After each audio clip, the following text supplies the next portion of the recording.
พี่น้องอันอยู่แห่งห้องและเมืองคน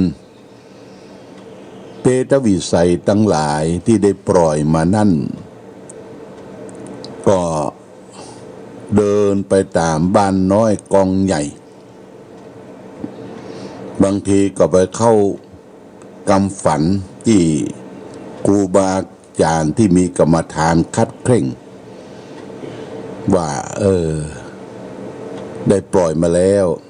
เป็นโอกาส1 เดือนที่จะมารับของกินของทานจากวงวานญาติพี่น้องเปรตผู้เป็นพ่อก็แล่นไปหาลูกเต้าเปรตผู้เป็นภรรยาก็แล่นไปหาสามีเพศสามีก็ไปแล่นหาภรรยาไปหาญาติกาพี่น้องไปทำอนัตสัญญาณต่างๆคือญาติพี่น้องเจ้าบ้านได้ยินได้ฟังเช่นว่าไปตบฝาไปขีดฝาไปขี้ถ้วยขี้จ้อนบางทีก็เดินไปตามบ้านน้อยกองใหญ่ไปปะใส่กันอู้กันเนี่ยนะเปตวิสัยเนี่ยผีนี่อู้กันญาติโยมบ่มีคำศัพท์ที่จะฟังได้ชัดถ้อยชัดความแต่ในธรรมก็กล่าวว่าเมื่อได้ปะได้พบกันแล้วก็ถามว่าเป็นจะได้ปะกันก่อปะพี่ปะน้องก่อเปิ้นปล่อยไม่ได้เปตวิสัยบางตัวก็ว่าซ้อหาเขาบ่ปะวะเขาย้ายบ้านย้ายจองบ้านเก่าที่เดิมก็ไปปลูกไปสร้างที่ไหนบ่งูเหลือแก้ขี้ดินก็เอามาถมไว้ย้ายไปอยู่กันที่ไหนมดเสียงบ่ฮู้นะแล้วก็บางทีก็ถามกันอ้ำนะบ่เป็นกรรมเป็นทรัพย์นะไตปะกันสลนหนต่างเนี่ย1 เดือนนะจะเสาะหาพี่หาน้องนี่1 เดือนเป็นละเหี่ยวเปียวฟูญาติโยมเพราะฉะนั้นระยะ1 เดือนเนี่ยเดือน12เต็มนี่ญาติโยมเปิ้นจึงปล่อยคือญาติพี่น้องได้ทำบุญสุนทานคือแก่ญาติมิตรวงวานเฮาทั้งหลายถึงแม้ว่าจะเป็นผีตายเก่าเน่าเมินเฮาเข้าใจว่าเปิ้นไปพุทธไปเกิดแล้วนะแต่บางทีก็ยังรับฝันหันถึงอยู่ญาติโยมฝันหันอีพ่ออีแม่มานั่งกินข้าวโดยฝันหันเปิ้นได้ทำบุญตักบาตรฝันหันเปิ้นบ่ได้นุ่งเสื้อนุ่งผ้าญาติโยมมันเป็นสิ่งที่เฮาฟังใจเฮาทั้งหลายอันอยู่กับพ่อกับแม่ตอนอันเป็นคนฮักกันแป้งกันทีนี้เฮาจะเปรี้ยงปันฮือตาเนี่ยก็เป็นโอกาสเวลากาละตา1 เดือนนี่ญาติโยมนะ1 เดือนก็มีการตานเทศน์ตานธรรมใส่บาตรญาติปกและข้อสำคัญในช่วงเทศกาลเดือน12เพ็งนี่เปิ้นจะทำบุญตานเข้าสลากพัดอย่างวัดใหญ่วัดหลวงนี่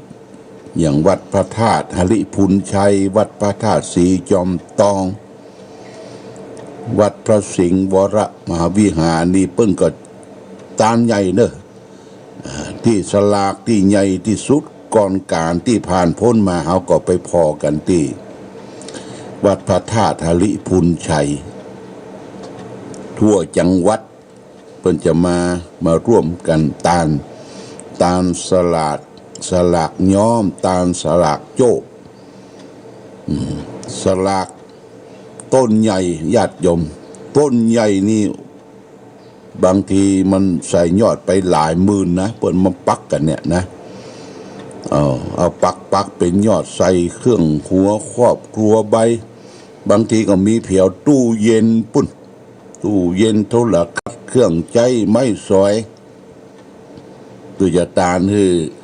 ญาติพี่น้องวงวาน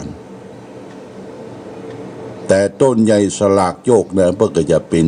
การทำบุญแบบชุมชนนะแบบเช่นว่าชุมชนนี้ร่วมกันเป็นเจ้าภาพสลากโยกเพิ่นจะมาให้มาหอมมาแป่งกันแล้วก็ปก เรียกว่าปกต้นใหญ่เนี่ยญาติโยมใส่สปะเครื่องครัวใจไม้สอยถ้าเราได้ไปโจกได้สลากโจกเนี่ยต้องเอารถไปขนนะครัวนะไปขนครัวเอาก็แสดงว่าเปิ้นทำสืบสารจารีตประเพณีแต่ว่าปี2 ปีนี่ญาติโยมสิ่งเหล่านั้นก็ทำบ่ได้แล้วมันก็เกี่ยวกับเนี่ยโควิด-19เนี่ยโรคภัยไข้เจ็บเปิ้นบ่ฮื้อมาประจุมนุมกันมากจนเกินไปเขาก็ทำได้อยู่ญาติโยมตามจารีตประเพณีของเขาสืบสารคือลูกคือหลานได้หู้ได้หันก็มาวกถึงบ้านเฮานี่ก็จะเริ่มละญาติโยมวันที่11นี่ก็วัดเจดีย์งามเพิ่นก็จะตานแบบNew Normal เฉพาะในวัดในวานิมนต์ครูบาอาจารย์ไป5-6-7 ตนไปเป็นเก้าเป็นกันแล้วก็พระเนนในวัดที่11เนี่ยวันเสาร์วันที่12ก็วัดพระบาทอุดมนำบ่อสาวาอันนี้ก็จะตานวันที่12ตั้งแต่7 โมงเจ้าไปถึง11 โมงนี่ก็เสร็จพิธีละก่อนเพลก็เข้าเพลนั่นก็ถวายเข้ากล่องจัดสำรับครับเข้าห่อเข้าใส่กล่องเอาใส่สังตรงโต๊ะถวายประเคนตุเจ้ารับประเคนก็กับวัดไผ่วัดมันวัดไผ่วัดมันบ่ต้องไปเปียงถ้วยเปียงจ้อนมานั่งฉันร่วมกันป้องกันโรคภัยไข้เจ็บนานาต่างๆที่จะติดต่อกันญาติโยมนะอันนี้ก็วันที่12วันอาทิตย์นี่ขึ้น6 ค่ำวันดีตัวญาติโยมวันราชาโชคมีโอกาสก็โดยเฉพาะอย่างยิ่งวัดพระบาทอุดมเขาก็จะขอบ้านลักกันลัดต้นไปห่วมตาลฮือปี่ฮือน้องตั้งแต่7 โมงเจ้าเป็นต้นไปญาติโยมนะญาติโยมฝากไว้ว่าเขาจะกินข้าวตาลสลากกระพัดก็ทำจำเพาะไม่ใช่กระเรอเคงฮะเหมือนกับผ่านพ้นมาหลายปีก่อนเขามีจ้างฟ้อนมีจ้างฟ้อนจ้างรำหัววัดติดต่อประสานกันทั้ง2-3 อำเภอเนี่ยอำเภอฟางแม่อายชัยประการวันค่ำเนี่ยกินสลากตะกอนนี่นะเป็นที่คึกครื้นเป็นที่สนุกสนานม่วนเมางันกันถ้ากินสลากเมื่อใดพี่น้องอยู่ตั้งเหนือตั้งใต้ญาติพี่น้องวงวานก็จะปิกบ้านกันละปิกบ้านปิกจองมาตานหาพ่อหาแม่แต่งเนื้อแต่งตัวผ้านุ่งครัวใบก็นุ่งใหม่เป็นว่านุ่งใหม่เพิ่นจะไปวัดไปวานี่บ่ใช่นุ่งเสื้อผ้ามอซอหรอกแต่งเนื้อแต่งตัวหวีหัวทาแป้งทำจิตใจสดใสไว้ยะทั้งกายทั้งใจไปวัดไปวาไปกินไปตาเนี่ยแต่งเนื้อแต่งตัวเพิ่นบอกว่าถ้าจะไปพอคนงามคนหล่อก็ต้องไปพอที่วัดเพราะว่าที่วัดเนี่ยเปิ้นแต่งเนื้อแต่งตัวไปอวดไปโชว์กันที่วัดไปทำบุญสุนทานคือกายบริสุทธิ์ใจบริสุทธิ์นะญาติโยมอันนี้ฝากไว้ว่าจะเริ่มมีการทำบุญกินข้าวสลากกระพัดแล้วเนี่ยก็ทำแบบที่มันง่ายๆญาติโยมNew Normalง่ายๆป้องกันโรคภัยไข้เจ็บระมัดระวังกันตัววันที่12นี่วัดพระบาทอุดมปกยตาน บอกกันไปทั่ววันนี้จะเอาเรื่องธรรมะทางสุขใจมาฝากเพื่อแก่ญาติโยมธรรมะสุขใจทุกครั้งที่เอามานี่ก็เป็นการเทศน์การแสดงธรรมของท่านพระศรีสินสุนทรวาทีนะสินสักขาสโกนี่ก็เป็นนักเทศน์ชื่อดังของจังหวัดลำพูนนะเป็นนักวิชาการนักเทศน์นักแสดงธรรมแต่เปิ้นก็มรณภาพไปนมนานละวันนี้จะเอาเรื่องอะไรอย่างเรื่องคนขายตัวญาติโยมนะคนขายตัวนี่มันเป็นจะได้เขาก็ลองฟังนะฟังแล้วก็มาคิดพิจารณาเปิ้นบอกว่าการขายคนเพื่อเป็นทาสของผู้อื่นนั้นจะว่าหมดยุคหมดสมัยเสียไปเลยก็บ่ได้ญาติโยมเพราะเป็นสิ่งที่มีอยู่ทั้งโดยทางตรงและทางอ้อมในปัจจุบันนี่นะโดยตรงก็ได้การพฤติกรรมของคนที่หันแก่ตัวเอาคนหนึ่งไปขายให้คนหนึ่งหรือขายตัวเองเพื่อแลกเปลี่ยนปัจจัยเงินทองมาดำรงชีพญาติโยมโดยอ้อมก็คือการยอมให้ตนเสียเพื่อแลกเปลี่ยนการได้มาซึ่งเงินทองหรือสิ่งของโดยไม่ได้คำนึงถึงความผิดชอบชั่วดียอมตกเป็นทาสของกิเลสคนขายตัวเนี่ยบอกว่าจะเป็นโดยตรงหรือโดยอ้อมนับว่าเป็นการเรียกว่าพิษอนาลยชนคือเป็นคนป่าเถื่อน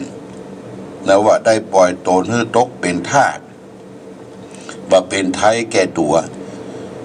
ชีวิตของเขาย่อมพัวพันอยู่กับภาวะที่เลวทรามและเต็มไปด้วยความทุกข์ทรมานฉะนั้นคนผู้รักความเป็นไทยมาเป็นทาสเนี่ยโดยตรงของตัวจึงไม่ยอมที่จะตกเป็นทาสของอารมณ์บ่ควรที่จะยอมตกเป็นเครื่องมือขายกินแห่งบุคคลอื่นบอกว่ากรณีใหญ่ๆอัตตานังนะพระเทโปโสบุรุษไม่ยอมให้ซึ่งตนนี่เป็นพุทธภาษิตสกทวัคอังสังยุตตนิกายแปลว่าบุรุษบ่ควรยอมให้ซึ่งตนเป็นทาสของคนอื่นแต่ก่อนนี่ญาติโยมคนขายตัวเนี่ยหรือยอมเป็นทาสในสมัยก่อนยุคกันปกครองสมัยก่อนสมบูรณ์นานาสิทธิราชย์ก่อนรัชกาลที่5เนี่ยเพิ่นก็จะเอาคนเนี่ยไปขายเป็นทาสรับใช้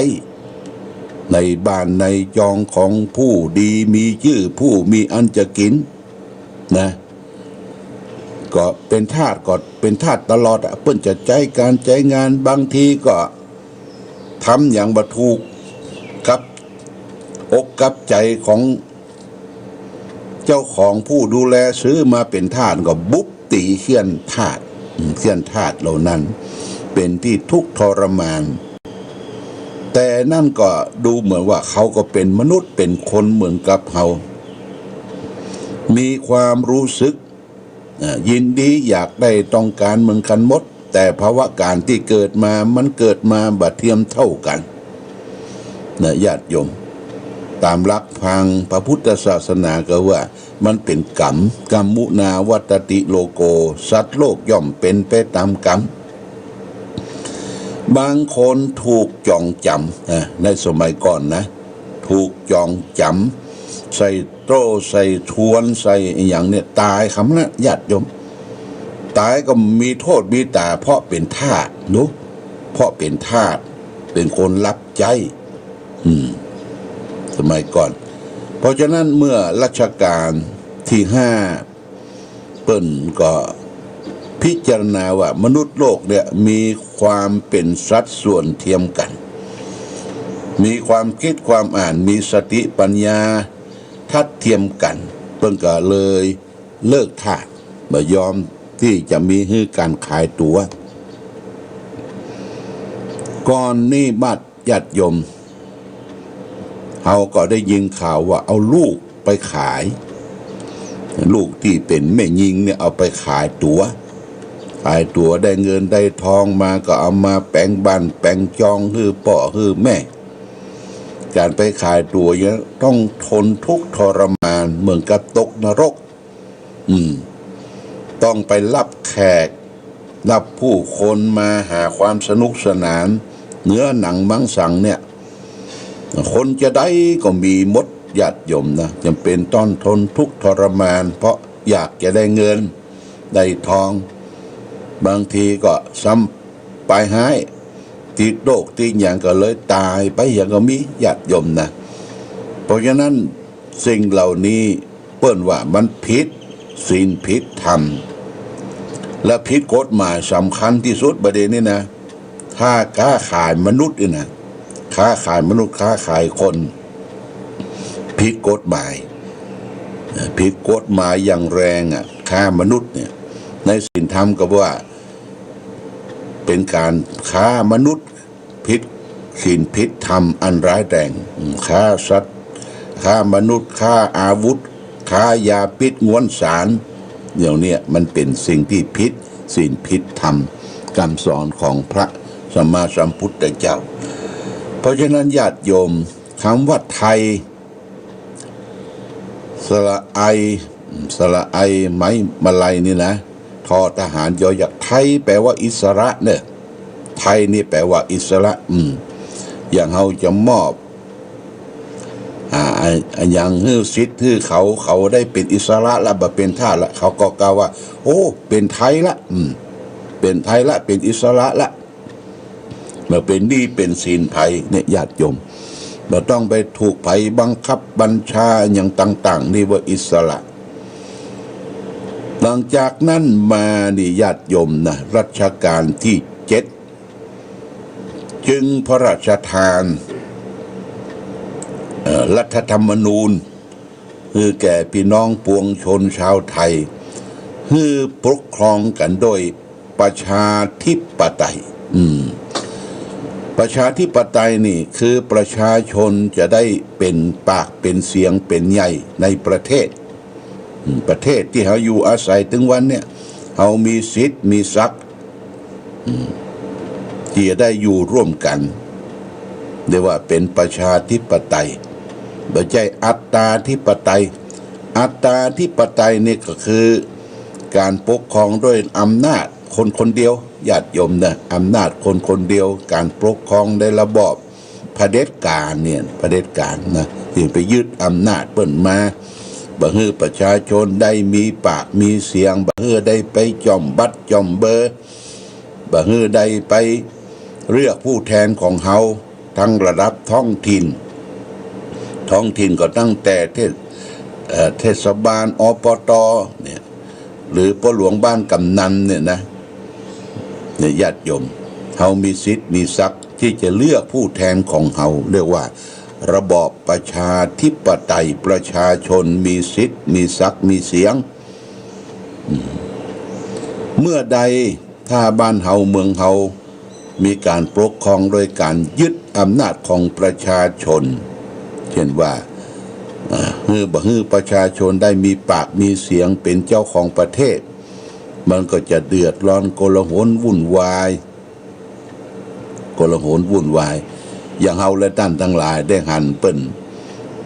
ไปประท้วงเดินขบวนพ้องอย่างต่างๆเนี่ยก็เรียกร้องญาติโยมเรียกร้องให้มีอิสรภาพให้มีประชาธิปไตยอยู่ร่วมกันปันความสุขซึ่งกันและกันประชาธิปไตยคือประชาชนเป็นใหญ่อัตตาธิปไตยเอาตนเป็นใหญ่ธรรมาธิปไตยเอาธรรมะเป็นใหญ่ธรรมะคือความสิ่งที่ถูกต้องนะสิ่งที่มันถูกต้องทั้งหมดเนี่ยญาติโยม เป็นธรรมะหลวงพ่อพุทธทาสท่านบอกว่าธรรมะอยู่ที่เฮานี่ทุกผู้ทุกคนเมื่อใดเฮาทำงานที่ถูกต้องบ่ได้ไปคดไปโอกไปโกงไปเบียดไปบังไปโลภไปอำของคนอื่นทำงานโดยความซื่อสัตย์สุจริตมีใจบ่คดบ่โกงเนี่ยนั่นแสดงว่าเฮาก็ได้ปฏิบัติธรรมการทำงานคือการปฏิบัติธรรมญาติโยมคนขับรถขับรางเช่นเดียวกันไปเหนือไปใต้มีสติมีปัญญาเกร็งตัวอยู่ตลอดเวลานั่นคือการปฏิบัติธรรมในขณะที่ขับรถคนทำนาเนี่ยไปไถนาแล้วธงชาติและเพลงชาติไทยเป็นสัญลักษณ์ของความเป็นไทยเราจงร่วมใจยืนตรงเคารพธงชาติด้วยความภาคภูมิใจในเอกราชและความเสียสละของบรรพบุรุษไทยประเทศไทยรวมและเชื้อชาติ